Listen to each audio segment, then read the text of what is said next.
Welcome everybody. आइए एक और क्वेश्चन करते हैं क्वार्टर जॉइंट का और सारे पैरामीटर्स निकालने की कोशिश करते हैं। लास्ट टाइम मैंने जो आपको क्वेश्चन बताया था वो मैंने न्यूमेरिकली सॉल्व किया था आपके सामने, but it taking lot of time, so I want to conclude it in with in half an hour, ताकि वीडियो रिकॉर्डिंग जो है वो ज़्यादा बड़ी ना बन पाए। That is the sole purpose. तो इसलिए मैंने ये क्वेश्चन पहले सॉल्व किया है और उसके बाद फिर हम इस क्वेश्चन को आप देखकर ये क्वेश्चन को बनाने की कोशिश डू इट योर सेल्फ करेंगे, ताकि आप क्वार्टर जॉइंट को डिज़ाइनिंग ऑफ क्वार्टर जॉइंट बहुत अच्छे से समझ सकें। So let's start with the question. Question से एक क्वार्टर जॉइंट जोड़ की डिज़ाइन कीजिए जो कि तनन में 30 किलो न्यूटन का भार स्थानांतरित करता हो। प्रतिबलों से के मान निम्नलिखित हैं। एफ टी 55 न्यूटन पर M M square, F S 40 newton पर M M square, F C 70 newton पर M M square. Simple question रहता है हर बार। क्वेश्चन इवन लिखने की भी यदि हो तो हमको सिर्फ 4 पैरामीटर्स दिए रहते हैं क्वेश्चन में हमेशा। एक पी जो हम कहते हैं लोड इन टेंशन, और एफ एस, एफ टी और एफ सी जिसे कि हम डिज़ाइन डेटा बुक के अनुसार टाउ, सिग्मा टी और सिग्मा सी क्रमशः लिखते हैं, ताकि हमें कोई कन्फ्यूजन ना हो। इंग्लिश में भी बिल्कुल simple. 30 kilo newton value of stresses are given as under, इस तरीके से।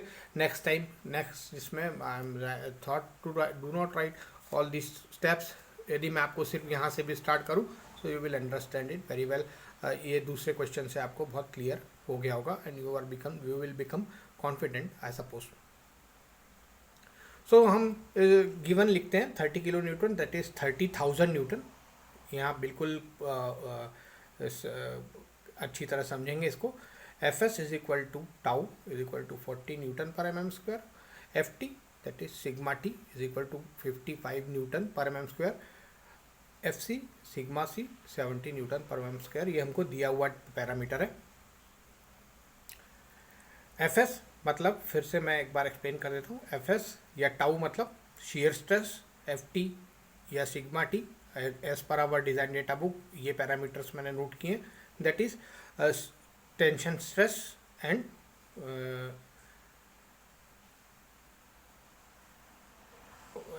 Sigma C that is F C is equal to sigma C that is compression stress, compressive stress. तो अब हम क्या करेंगे, ये पैरामीटर्स गिवन या दिया गया है लिखने के बाद डिज़ाइन डेटा बुक को खोलेंगे और उसके अनुसार एक के बाद एक पैरामीटर्स को सॉल्व करने की कोशिश करेंगे। तो चलिए डिज़ाइन डेटा बुक खोलते हैं, पेज नंबर 53।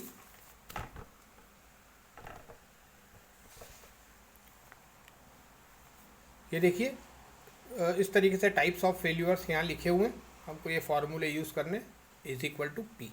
ये हमारा सोल पर्पज़ है। एक के बाद एक हम सारे पैरामीटर्स को निकालेंगे। कौन से पैरामीटर्स को निकालेंगे? ये जो 5.2 ए में दिया हुआ है क्वार्टर जॉइंट के डिफरेंट पैरामीटर्स, और एट लास्ट हमको ये डायग्राम बनाना है and we have to give all the dimensions as required. यहाँ पर जैसे D2 small d is equal to capital D, ये आपको पता है, capital D1, T1 F2 F1 thickness of quarter. ये सारी चीज़ें हम यहाँ से निकालने की कोशिश करेंगे। हमारे दिमाग में हमेशा एक डेटा हमें ये सॉल्व करते समय हमारे पास ये सिर्फ एक डेटा हमें याद रखने की ज़रूरत है कि मैंने लास्ट में लिख रखा है प्रॉब्लम के, small d3 must be greater than d1, must be greater than d2, must be greater than small d1, must be greater than small d और कैपिटल D।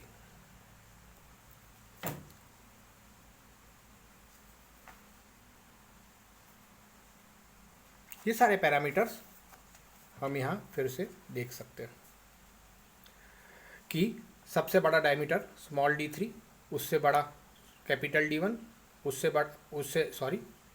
सबसे बड़ा स्मॉल d3, उससे छोटा कैपिटल D1, उससे छोटा small d1, उससे छोटा small d2, उससे छोटा स्मॉल d2 और सबसे छोटे कैपिटल D और स्मॉल d। तो ये है। और हमको इम्पेरिकल रिलेशंस इस डायग्राम को देखकर मैंने डिज़ाइन डेटा बुक में लिख लिया है ताकि आपको एक आइडिया रहे। Small d1 is equal to 1.25d, capital D1 is equal to 1.75d, small d3 is equal to 2.5d, small t is equal to 0.35d, small d2 is equal to 1.5d, L is equal to 3.5d, E is equal to G is equal to 0.75d, small t1 is equal to 0.4d, F2 is equal to 1.5d और F का एक formula है F1 plus F2 divided by 2, या कहीं हम confusion है तो हमको ये फार्मूला भी है F2 minus F1 divided by L is equal to 1/40। और ये इक्वेशन हमको याद रखनी है हमेशा ये प्रॉब्लम सॉल्व करते समय। ये कहाँ से आए? ये हमने इस 5.2a को डिसइंटीग्रेट करते हुए, इसका कंपेयर यहाँ से करते हुए ये सारी चीज़ों को यहाँ निकाला है। दीज आर एम्पिरिकल रिलेशन, आपको ये याद रखना है यानी कि आपको इन दोनों कंपैरिजन को अच्छे से समझ लेके कंठस्थ कर लेना है कि what is the empirical relation generally we used while designing the quarter joint. तो पहला लिखते हैं हमारा जो सबसे पहला फेल्यूर है, tension failure of rod, that is π/4 capital D square into sigma T। यही मैंने लिखा है यहाँ, tension failure of the rod P is equal to π/4 capital D square into sigma T।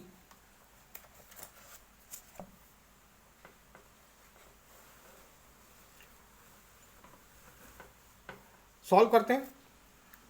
लिखने के बाद P का मान 30,000 हमको दिया हुआ है, उसी को हमने यहाँ पर लिखा हुआ है। π/4 as it is, capital D square as it is, sigma T 55 newton पर mm स्क्वायर लिख दिया है। D स्क्वायर का मान निकालेंगे, सारी चीज़ों को यहाँ पर रखेंगे तो D का मान आया आपका 26.35। मैंने जिसे एज्यूम किया है 28 mm, और यहाँ पर लिखा है एज्यूम एज शाफ्ट साइज। तो ये मैंने कहाँ से लिया है, ये पहले भी हमने देख रखा है। चलिए फिर से देखते हैं।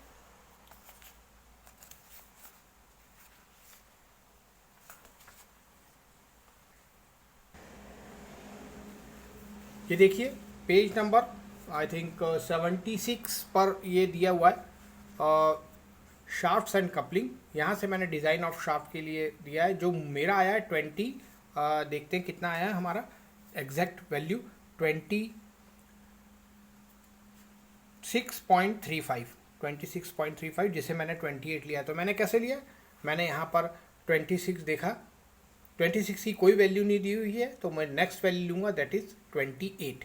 तो मैं ये 28 mm यहाँ से पिकअप कर रहा हूँ और एज्यूम कर रहा हूँ कि this will be the shaft size that is capital D और स्मॉल d। तो यहाँ पर मैंने लिखा है, देखिए capital D is equal to 28 mm। ये एज्यूम किया नहीं, ये निकाला है हमने यहाँ पर, और यहाँ पर लिख भी दिया है कि भाई हमने ये शाफ्ट साइज कहाँ से लिया है, पेज नंबर 77 से।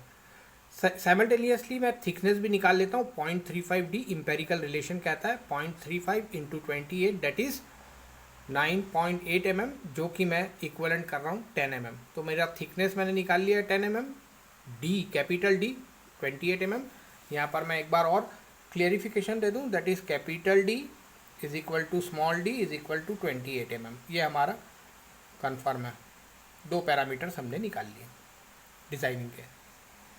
और ये चेंज नहीं होंगे, ये चेंज इसलिए नहीं होंगे बिकॉज हमको चेंज करने की ज़रूरत ही नहीं पड़ेगी इसको।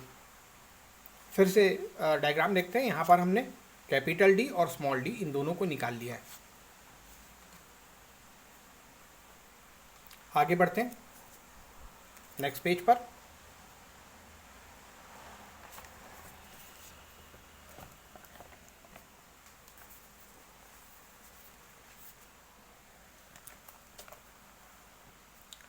सेकंड मैंने लिखा tension failure of the rod across slot. देखते हैं ये कहाँ पर लिखा हुआ है।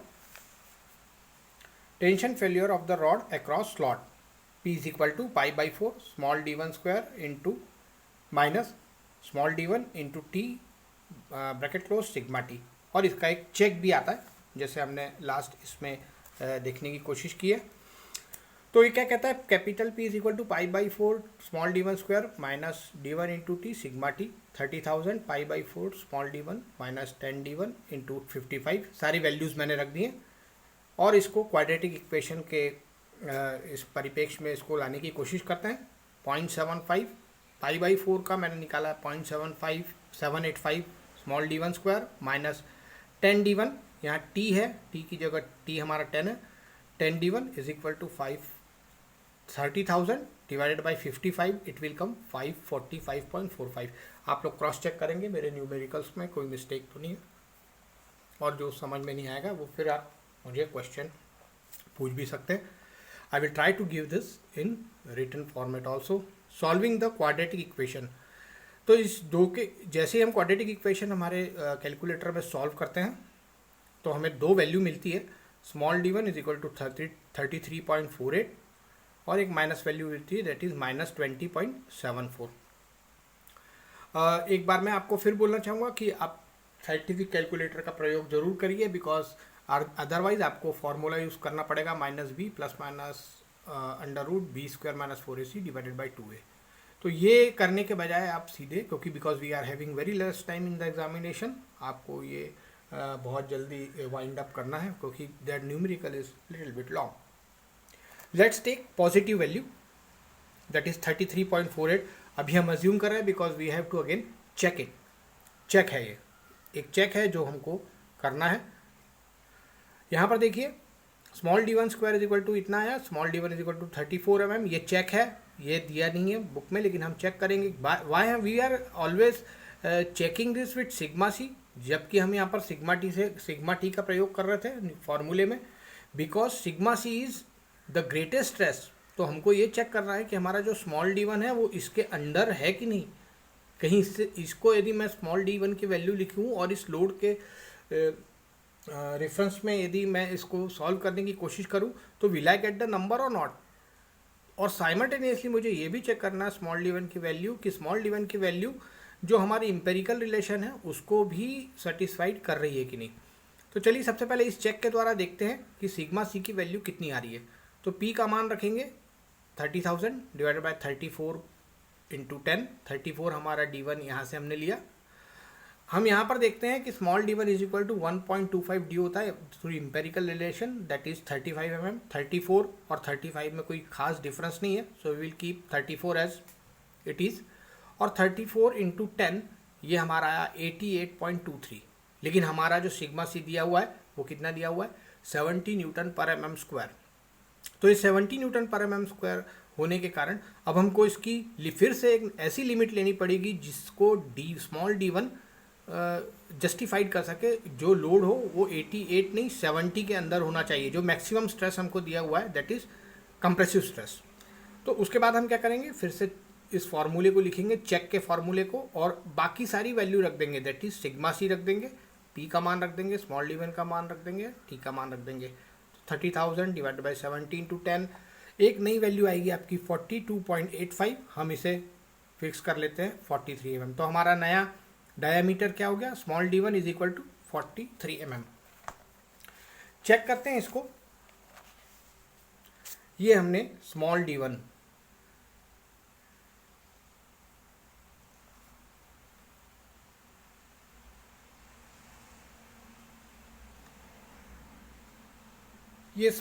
हमने ये निकाल लिया है यहाँ पर। जब हम लास्ट में ड्राइंग बनाएंगे तो यहाँ पर इसको लिखेंगे।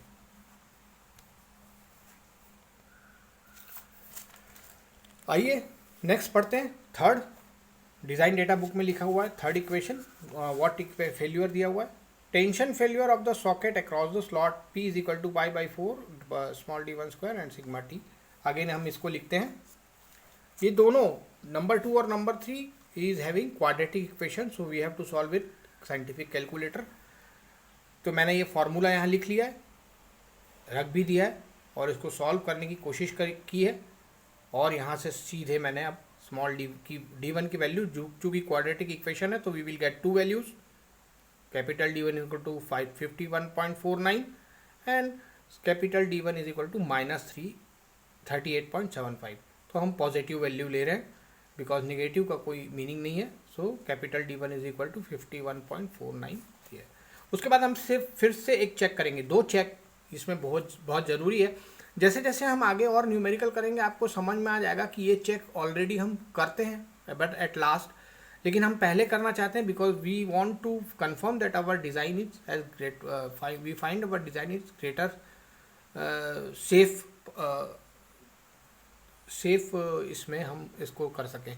तो यहाँ पर एक देखिए हमको साइमल्टेनियसली इम्पेरिकल रिलेशन भी देखना है। तो capital small D1 is equal to 1.75 into D, ये हमारा कैपिटल D1 है। तो ये आ रहा है capital D1 equal to 49 mm। हमारा आ रहा है 51.49, फॉरगेट 49, हम 51.49 को लेते हैं और चेक करते हैं कि ये सिग्मा सी के अंदर है कि नहीं, जो प्रोवाइडेड है 70। तो हम इसका मान रखते हैं, यहाँ पर निकालते हैं। तो ये आ रहा है तकरीबन 353.35 न्यूटन पर mm स्क्वायर। अलाउड है सिर्फ मात्र 70 न्यूटन पर mm स्क्वायर।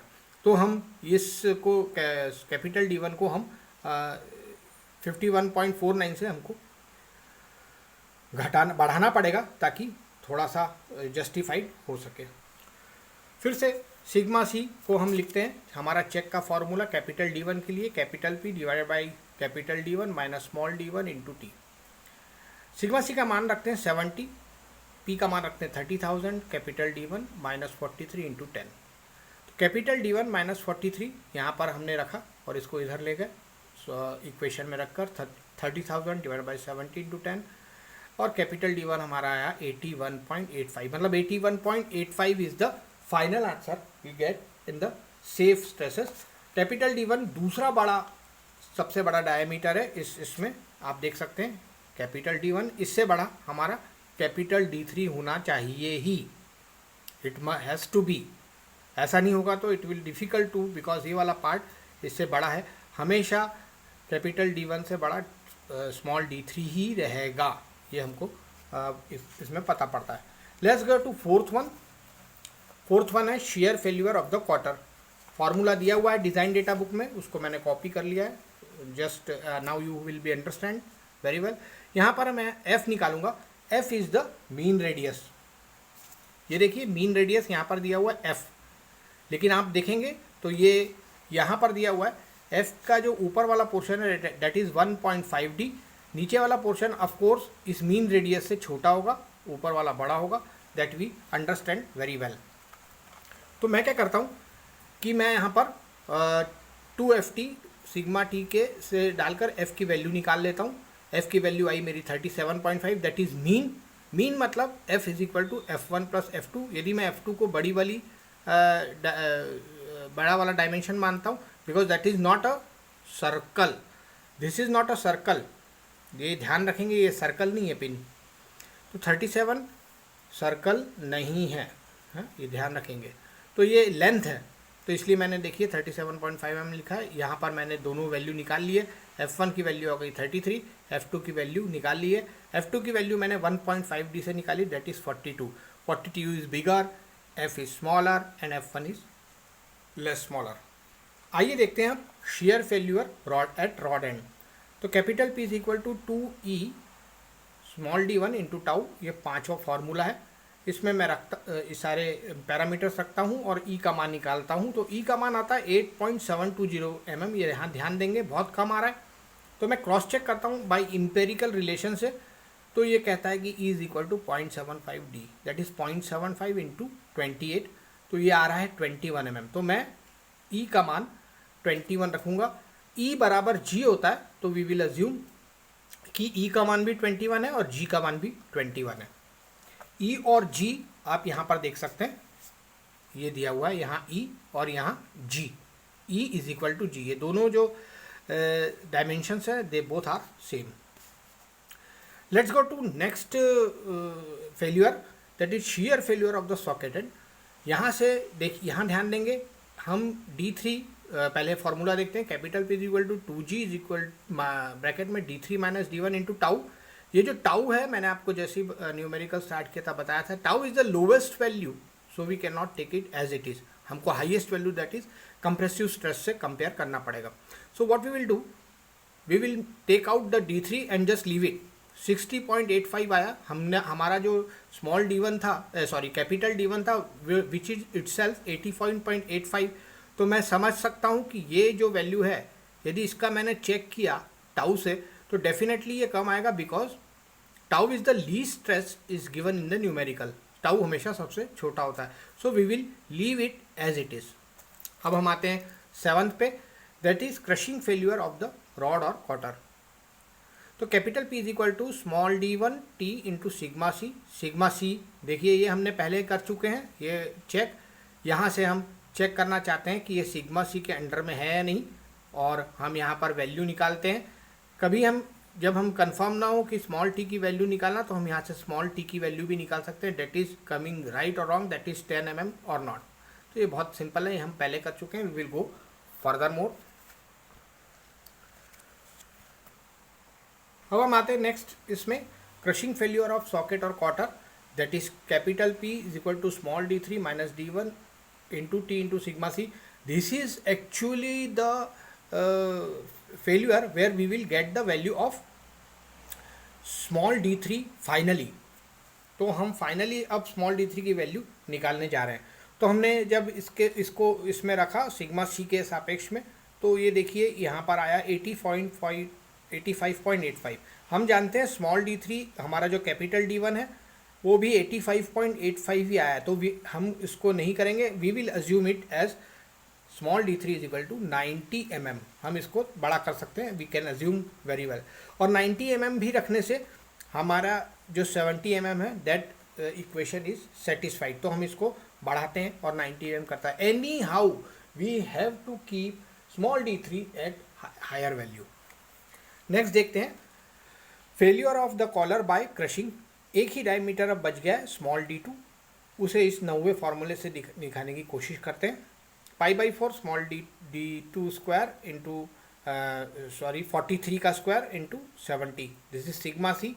जब भी हम सिग्मा सी के सापेक्ष में निकाल रहे हैं that is final value we will get. तो final value we will get that is d2 square minus 1849 30,000 into 4 divided by π/4 into 70। ये सब कुछ रखने के बाद small d2 is equal to 49.24 mm आ रहा है। ये भी चेक करते हैं कि small d2 is equal to 1.5d, और हाँ 1.5d is equal to 42 mm। तो ये 42 mm है, ये 49 mm है, so we will go for 49.24 mm। And at last we come to failure of collar by shearing. यहाँ से हम स्मॉल t1 की वैल्यू निकालते हैं। तो ये स्मॉल t1 की वैल्यू हमने निकाल ली है 5.55 mm। तो हम ये देखते हैं कि ये हमारी वैल्यू आ रही है 5.55 mm। चेक करते हैं इंपेरिकल रिलेशन से कि इसकी वैल्यू क्या रहती है। तो that is 0.4d, that is 0.428 mm capital D is equal to, और ये हमारी आती है t1 is equal to 11.2 mm।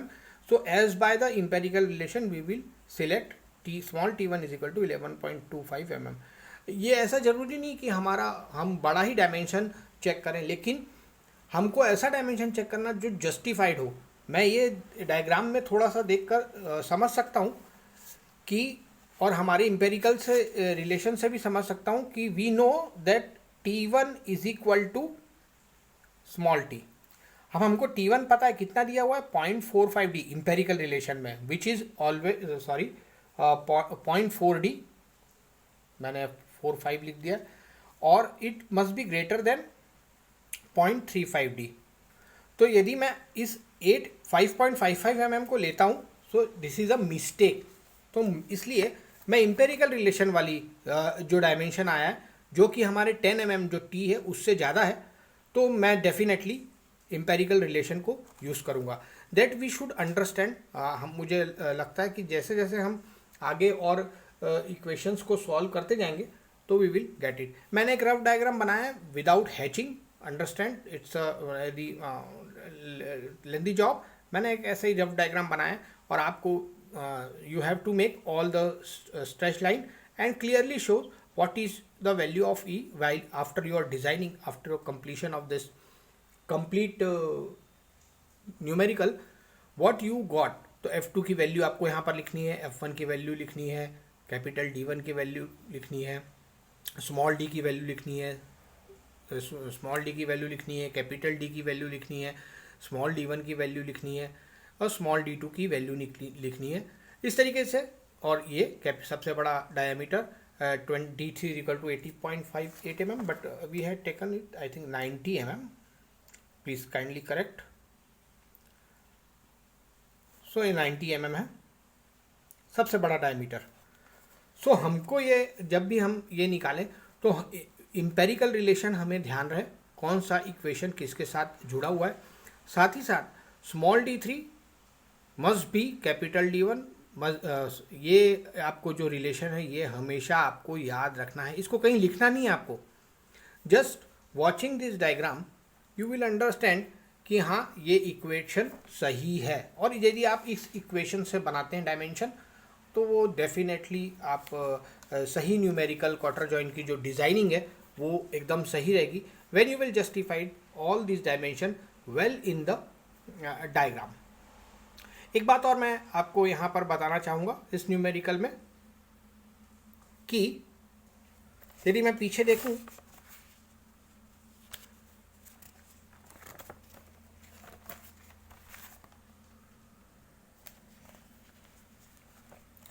यहाँ पर देखिए मैंने स्मॉल d3 की वैल्यू निकाली है 90 mm. और यदि आपको पहले पता होगा कि जब हमने टाउ के सापेक्ष में निकाली थी तो it is coming very less is equal to 60. हम और पीछे जाते हैं और देखने की कोशिश करते हैं.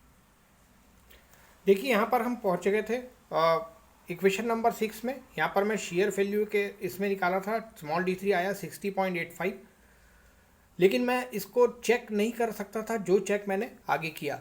एक्चुअली मुझे पता होना चाहिए कि इम्पेरिकल रिलेशन में कहते हैं small d3 is equal to 2.5d. That is 2.5 into 28. I think ये 70 mm आ रहा है. तो ये मुझे क्रॉस चेक करते रहना है. Small d3 is equal to 70 mm है, मेरा आ रहा है 68.85. So that means I can not take this d3 value as it is. I have to further check with against to sigma C. इसका मुझे ध्यान में रखना जरूरी है. And here again I want to rectify that at last crushing failure of the rod और quarter is 70 is equal to 30 था. मैंने आपको पहले थोड़ा सा जल्दी में मैं कर रहा था तो मैं यहाँ पर मैंने वापस क्रॉस चेक कर लिया था. यहाँ हम टी की वैल्यू निकालेंगे. That is capital P is equal to small d1 into t into sigma c. और टी का मान निकालते हुए हम ये देखते हैं 9.96 आया. That means what we have assumed earlier that is 10 mm. We can justified it. हाँ ये 10 mm है because we are cross checking it with sigma c maximum. हमने जब इसको टी को लिया था तब सिग्मा टी जो 55 mm दिया 55 न्यूटन पर mm स्क्वायर दिया हुआ है उसके इसमें कर रहे थे. लेकिन अब हम देख सकते हैं कि हम सिग्मा सी के मतलब 70 न्यूटन पर mm स्क्वायर के स्ट्रेस से अब हम इसको चेक कर रहे हैं तो वी गॉट 9.96. दैट इज हमने जो एज्यूम किया था स्मॉल टी इज राइट. यहाँ पर यदि स्मॉल टी की वैल्यू आपको डिस्टर्बिंग लगती है so you can check it either by 0.35d और यहाँ से आप दोनों इम्पेरिकल रिलेशन को क्रॉस चेक करने की कोशिश करेंगे. You will find that both thickness will be same. यदि मैं 0.35d भी करूँगा तो वो अप्रॉक्सीमेटली यही वैल्यू आती है. तो स्मॉल टी इज राइट. ये 7 नंबर में ये प्रॉब्लम था, प्रॉब्लम आ गया था due to my fast calculation. I miss this step so kindly correct it. Okay, rest everything is good. So at last we have to remember two things. First, this empirical relation हमको दोनों equation से आना, दोनों diagrams को देख के पढ़ते आना चाहिए because I can not right everything in the design data book. ये मुझे समझ में आना चाहिए कि what is d3 what is d4. तो इसको आप देखने की कोशिश करेंगे दोनों डायग्राम को 5.2a और 5.2b को. When you will understand this diagram and their relation then at last you will find you have to remember this equation only, that is small d3 must be greater than capital D1 and further on. तो हम इस तरीके से जब numerical solve करते हैं तो we find it in a good manner और हर चीज़ों को हम जस्टिफाइड करते हैं. When we will solve 1 or 2 more question then you will be in much greater position to understand it well. मुझे पूरी उम्मीद है कि you will do it once. और मैं एक बार इसका आपको फ़ोटो भी खींचकर हार्ड कॉपी या PDF फॉर्मेट में भी भेजने की कोशिश करूँगा. Well students, thank you for your kind attention.